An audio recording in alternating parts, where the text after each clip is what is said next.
بنتكلم عنه هو فاكتور prepared meal delivery. ده شكل التطبيق يا جماعة. عمليات التنزيل بتاعته هي اكتر من 1,000,000 عملية تنزيل، وساعة التخزين بتاعته هي 24 ميجا بايتس. فكرة التطبيق بقى ايه يا جماعة، او التطبيق ده بيتكلم عن ايه؟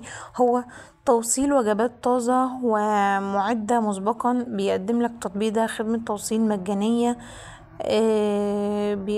توصيل الوجبات طازة ومعدة مسبقا للبيت او للمكتب.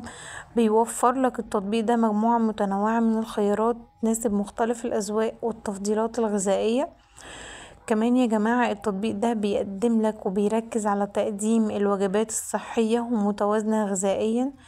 مميزات التطبيق ده ان هو سهل في الاستخدام، بيوفر لك خيارات تخصيص الوجبات اللي بتناسبك او بتناسب احتياجك الفردي. بيقدم لك خدمة توصيل سريعة وموثوقة. عيوب التطبيق ده ان هو قد تكون تكلفة الاشتراك في الخدمة مرتفعة مقارنة بالاعداد الوجبات في البيت.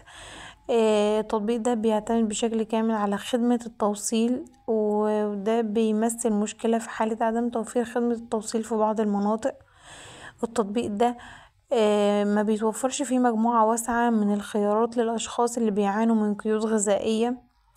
آراء الناس فيه، مفيش آراء للناس. محدش قال ان هو التطبيق ده مفيد او لأ. فايدة التطبيق ايه يا جماعة؟ ان هو بيوفر لك وقت ومجهود، بيساعدك في توفير الوقت والمجهود اللي انت بتبذله في اعداد الوجبات. تقدر كمان من خلاله ان هو يساعدك في الحصول على تغذية صحية ومتوازنة. بيوفر لك راحة البال من خلال توفير وجبات جاهزة. طيب التطبيق ده يعتمد على احتياجاتك الشخصية وتفضيلاتك. لو انت بتدور على طريقة سهلة وسريعة للحصول على وجبات صحية ولذيذة، التطبيق ده يا جماعة بيقدم لك اكتر من 29 وجبة ووصفات كل اسبوع من قائمة دوارة تتميز بخيارات من حماية كيتو والنباتي ونظام غذائي منخفض الكربوهيدرات ومنخفض السعرات الحرارية. وكمان تقدر ان انت تضيف وجبة خفيفة ومشروبات واضافات مفيدة تانية تقدر ان هي توصلك لحد البيت.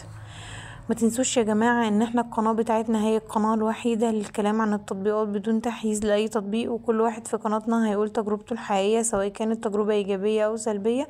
هنثبت تعليقه عشان الكل يستفيد من تجربته سواء كانت تجربة ايجابية او سلبية.